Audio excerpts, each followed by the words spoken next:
Hello neighbor, I'm Robert Burns and welcome once again to another edition of Sound Off Louisiana. And I will say that this is one that I have not been looking forward to doing, but nevertheless I feel compelled to do so. For those who have been on the Sound Off blog from its inception, you'll know that I took a fairly active role in features in the prior two governor's races since the blog has been in existence, namely 2015 in the Vitter/Edwards showdown, and then again in 2019 in the Rispone-Edwards showdown. But if you'll notice, I've been completely silent all of this year. I would suggest to you that there really is no governor's race, and we're going to have a theme song for the governor's race. And it's Bruce Hornsby's 1986 hit of "That's Just the Way It Is," because I think that is apropos for this race. It has been Jeff Landry, period, and there is absolutely nothing that is going to stop him from being the next governor of Louisiana. I will be candid, I would have preferred any one of the other Republicans, but that's not going to happen, and I think that's blatantly obvious at this point. And so the biggest reason that I'm going ahead and doing this video and revealing the fact that I am going to vote for Jeff Landry is in the hope that maybe we can manage to push him over, just slightly over 50% in the primary and negate a need for a runoff. And one of the reasons I feel like that's an important goal is I think it would be very useful to be able to remind Mr. Landry, or future Governor Landry, that look, dude, half the people of the state didn't back you. Because I'm telling you that if it ends up being a Jeff Landry, Shawn Wilson runoff, Wilson is going to get, I mean, annihilated. If there was an over-under on it and it was put at 65, I would take over, that Jeff Landry will get over 65% of the vote. And my fear from that is that he'll go into the governor's mansion saying, look, I've got a mandate. Nobody's ever won an election by this authoritative a fashion. Now, I realize Bobby Jindal did in 2011, but he had no meaningful competition at all, that had no funding at all. It's a little different this year. Wilson has some funding, not a lot. And I think that speaks volumes as to what the Democratic Party feels about Wilson's chances. They are slim and none, and slim left town. And there's several reasons I believe that's the case. Now, I don't want anybody to misconstrue that I would want Shawn Wilson. That is absolutely not the case. But there are several reasons for that. Shawn Wilson, whether he wants to admit it or not, he has a stigma attached to him in the black community, and it's very simple. And having reported more on Carl Cavalier and Ronald Green, I am in touch to know this. Trust me, I am. He has a stigma associated with him in that he has served under a governor whom many of them believe is complicit in a murder. And quite frankly, I agree with them. So he has that stigma. He probably would never acknowledge it, but it's real. And so with that being the case, I think, and I put in the title to this feature, that it would have behooved the Democratic Party to have had what I call a KCP moment. That would be short for Karen Carter Peterson. Many of you may recall in 2015, as she headed the Democratic Party, she had a little private meeting with John Bel Edwards and said, look, you cannot win. He said, well, then who do you suggest we go with? And she said, we're just going to have to choose the most palatable Republican, whom she deemed to be Jay Darden. As most of you know, Karen Carter Peterson is now either in federal prison or awaiting federal prison as a result of some gambling problems that she had with Democratic coffers. But at any rate, I really do believe that someone along the line in this year's election, in order for the black vote to mean anything at all, should have had a private conversation with Shawn Wilson that, look, you cannot win this race, period.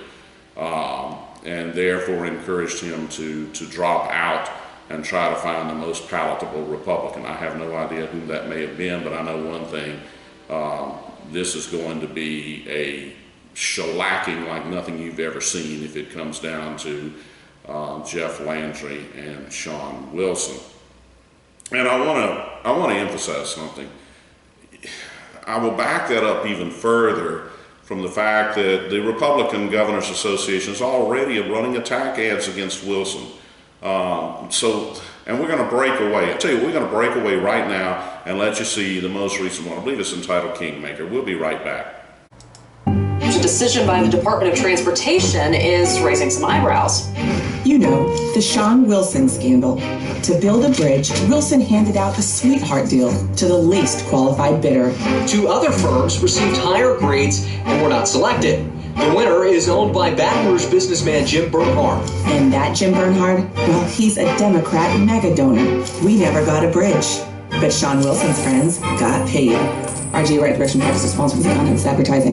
All right, I would submit to you that the reason that the Republican Governors Association went ahead and started running attack ads against Sean Wilson, even before the primary, is because they are supremely confident that the worst case scenario is a runoff between Jeff Landry and Sean Wilson. And so they're figuring there's no need to wait around. Let's go ahead and get the attack ad started early. And quite frankly, I think that's a prudent strategy because of the reasons that I've just elaborated. It is going to be a disaster of unprecedented proportions. And my fear is, with Jeff Landry going in with that huge of a margin, I would much prefer for him to go in just barely over 50% in the primary versus the shellacking that's going to happen in a runoff. So I guess this is the most backhanded endorsement of Jeff Landry imaginable, but it is what it is, and I'll hearken back to those words once again of the 1986 song, you know, that's just the way it is, because my dad would always drill that into my head on something that couldn't be changed, and he would say, son, that's just the way it is. And the words of that song, even though I felt like in 1986 my personal choice for song of that year was Robert Palmer's Addicted to Love. I can't get those words out of my constant thing about this governor's race. Look, that's just the way it is, okay? And here's another thing that's just the way it is. There are 2 words, okay, that cause a floor for Jeff Landry at 30%. And those 2 words are Donald Trump. Now you can be upset by that, you have whatever reaction you want to have, but I'll just repeat the words. That's just the way it is, all right? As I said, it would have been my preference for someone to have gotten with Sean Wilson and confront him with reality that he cannot win this race, and therefore the black voters would have had far more say in the election by having, much like was done with the Speaker of the House, you know, when Clay Shakespeare got that position, because their votes are meaningless if they're all going to go to Wilson. That's just all there is to it, because he has absolutely no chance. Now, another thing, you know, ever since this race started, all of the other Republicans have viewed it that, well, we have to take support away from Jeff Landry. We have to take support away from Jeff Landry. We have to take support away from Jeff Landry. The sheer number of other Republicans that are in the race and the fact that I told you he has a floor of 30% because of 2 words, Donald Trump, it's impossible, okay, for you to take, especially when the field is this crowded. It's impossible for you to pull away enough support to knock Jeff Landry out of the runoff. It is impossible. And what's amazing to me is that the other Republican candidates haven't seized on that, okay? Because here's the bottom line. You have one candidate, depending on which poll you want to look at, anywhere from 30 to 36%, that being Jeff Landry. 30 on the low end, 36 on the high end, all right? We all know only 2 candidates can make a runoff, okay? And given that you have one at 36% and your next closest Republican is at 7, okay? You're not going to pull Jeff Landry down enough to somehow bounce him out of the runoff. So you only have one alternative. You have to pull support away from Sean Wilson. And I know what many of you would say, and there's the words in that song again. Talking about that's the way it is. Hey, little boy, you can't go where the others go. That's just the way it is. And I would submit that's the case here. The other Republicans have just been fixated on trying to pull Jeff Landry down, which is impossible. I'm talking about pull down his support level. It's not going to happen, okay? It's just not. That's just the way it is, okay? But I can tell you one thing. If any one of the Republicans, any one of the other Republicans would have had enough guts to stare into a camera and confront Sean Wilson directly with what I'm about to say, it, I believe, could have been a game changer, okay? And here's what they needed to have said directly, whether it be in a debate or whatever the case. And there is, I think, one other major debate coming up next week. But they needed to look straight into that camera and confront Sean Wilson and say, Mr. Wilson, let me ask you this question. If you are elected governor of the state of Louisiana, will you make it your business on your first day in office to tear up the agreement between Louisiana State Police and Carl Cavalier, who has not even signed the agreement, does not want the $200,000? Do you commit that you will tear that agreement up and hire Carl Cavalier back on the force at Louisiana State Police? Because I'm here to tell you, on my first day of my administration, I will do that. It will be torn up, and I will issue, as LA1, as the top of state police, I will issue a directive instructing state police to rehire Carl Cavalier. All right? That's how you make an emotional attachment to voters, okay? Oftentimes elections are decided on emotions, not on some big 36,000 feet policy issue, okay? That's something that seems to be lost on Republicans. Kathleen Blanco did it in 2003, okay? That was a neck-and-neck race between her and Bobby Jindal. And in the closing moments of the last debate, she relayed the fact that her son had died. I did not know that. It was from a wrench, I think, that fell from on a construction site, and she suddenly lost her son.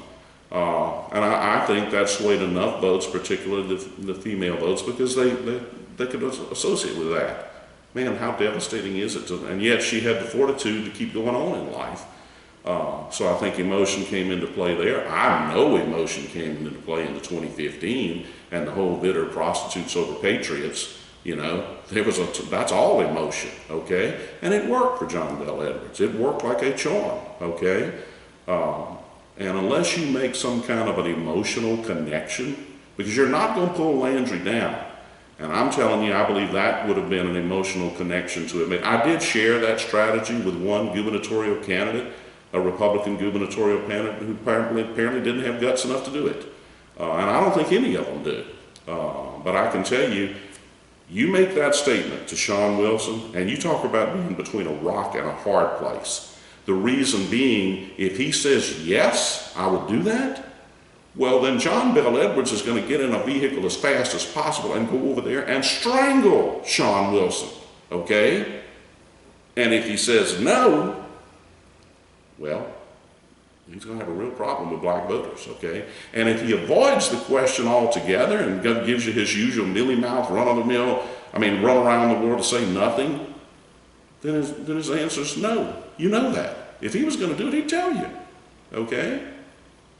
And my one fear in exposing this strategy, because it's mind-boggling to me that no Republican ever, I don't understand it. You've Landry up here, Wilson's here, you're way down here, and you want to pull Landry off. It's not going to happen.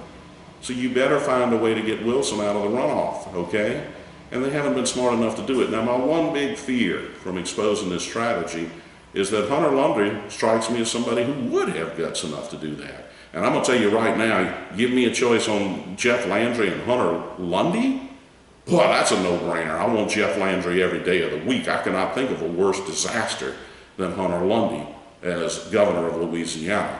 Now, he is lifelong Democrat. His whole philosophy is Democrat, okay? And you can see the ads already that would appeal to voters of that mindset. Hey, it's real simple. It's just a raise the minimum wage, So he would already have appeal. And my one reservation about having revealed what should have been a strategy of the Republicans is that it's something that Lundy may do. If by some miracle Lundy winds up in a runoff with Jeff Landry, I can tell you that that's going to really fire up the evangelical vote. Not that it isn't fired up already to support Landry. Hey, that's just the way it is. But you notice Hunter Lundy's never mentioned anything about the whole Marvin Gorman and the fact that he took on the big Jimmy Swaggart and got a $10 million judgment, although it was for defamation, although it was reduced upon appeal. But that's what put Hunter Lundy on the map, you know. And I can just tell you, if you think there aren't still Jimmy Swaggart adherents in the state of Louisiana, you're living in a dream world, okay? So that vote will get highly energized if it somehow did become a Hunter Lundy versus Jeff Landry race. But I've tried to keep this video short. I could go into a myriad of reasons of why I am not optimistic under a Jeff Landry governorship, but again, the words of the song, "Look, son, that's just the way it is," okay? I will say this, he has placed people on his staff, one in particular who I have tremendous respect for. I'm talking about his campaign staff. And I know that issues which are important to the reason, and many of the people who initially joined this blog, that is to say occupational licensing, I know what their mindset is. Now, one thing we don't know, we have no idea what we're going to get with Jeff Landry, because they have made it clear, you're not going to find out what our specifics until we're in office, okay? I guess they took a lesson from David Vitter when he so heavily hammered tort reform, and you see what happened. The trial lawyers ponied up $5 or $6 million, and that was the end. They ran those, they gave the money for running those ads that literally destroyed David Vitter's chances. So we don't know what we're going to get with Jeff Landry. I'm holding out some hope that some of the things that were very important to me that led to the formation of this blog might come to fruition because of some people that I know that are in his camp, in his campaign. But I temper that with, if he was going to be inclined to do that, why, as Attorney General, has he permitted lawyers to just rack up, you know, in fighting free enterprise? And the Cosmetology Board is a perfect example. Something so simple as hair braiding. Jeff Landry had the power to say, look, we're not going to require a license for our hair braiding. We're going to dismiss this suit. We are going to settle this suit. All right, he didn't do that. So, you know, even that, and I'm holding out hope that we may see a drastic change from the way he's run the Attorney General's office, because quite frankly, I've seen him do nothing but grandstand on national issues. We've got corruption in this state going through the roof that seems to not even be on his radar. I've already shown you how frustrated I was that I had this solid evidence of what was going on in that Cosmetology Board with regard to that W.D. Smith Career Academy. KLFY ran with a feature. Landry says we're going to have an investigation, and then the second the camera crews run, he shut it down. I said I wasn't going to criticize Landry, so I got to stop, because I can start thinking of more and more things. And this is an endorsement, okay? As backhanded as it is an endorsement. So I've not looked forward to doing this feature, but I have done it because, like I said, the bottom line is that's just the way it is, folks. Jeff Landry is going to be the next governor. There's just no two ways about it. And again, the reason I'm doing what I'm doing is I would prefer for him to just barely get over 50. Now that's a challenge, that's a tall order. But if you're in the undecided camp, it would be my suggestion, if you share my sentiments, that I would prefer a just barely over 50%, so that we can always tell Jeff Landry in the next 4 years that, look, dude, half the people of the state didn't want you. Because I'm telling you right now, if it comes down to Jeff Landry and Sean Wilson, watch out, folks. It's not going to be pretty. So that's another edition of Sound Off Louisiana. I know some people may be shocked, but I'm just confronting reality and hearkening back to those words that have heard in my mind for the last year. That's just the way it is. And the sooner we resolve ourselves to that fact, the better off we're all going to be. It'll be my prayer that Jeff Landry has a very successful tenure as governor, and I think he has the ability to do that. I do think that because he is somewhat of a controversial figure, the scrutiny is going to be more than it would have been, certainly more than it's been for Edwards. He's been basically given a pass by the mainstream media, and I don't think that's going to be the case with Landry, and quite frankly, I'm glad of that. But it's my prayer that he will have a very successful administration, and that this state will improve in many areas that, quite frankly, we are really, really hurting in. Not the least of which is an over-aggressive trial lawyer. We need cameras in courtrooms. I mean, you talk about an area that needs way more transparency. If Jeff Landry would have somehow shot the daylights out of me after he's been elected and says, look, we got to get cameras in courtrooms. Well, you talk about, I mean, whew. I said, well, of course, I know why he wouldn't have revealed it before the election. You know, you're going to make some people really angry. And I would submit that if you're going to be a successful governor, you're going to have to get ready to make some people angry if we're really going to change the trajectory of this state.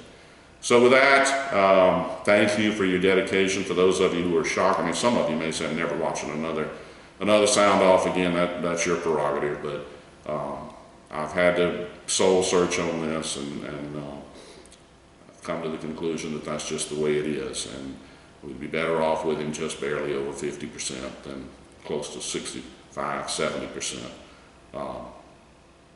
So that's it. We look forward to seeing. I'm working on a couple of features for state police now. We should have them out in the not too distant future, but I wanted to go ahead and get this over with. So for those of you who are angry at me, I'm sorry. As you know, I do what I do, whether it makes some folk angry or not. So on October the 14th, I am going to be pulling the lever for Jeff Landry for governor. And if you're undecided, or even if you've come to the realization, as I have, that he is going to be the next governor, and you only weakly supported whichever Republican you're supporting, I would ask you to give consideration to let's just face it, because that's just the way it is. Now, Jeff, I will issue one admonition to you. I have not voted for a winning candidate for governor since 1995, all right? You better not find a way to screw this up and keep that streak alive. I had to have at least a little bit of humor to end this on. So we'll see you again for another Sound Off of Louisiana edition real soon. Thank you so much.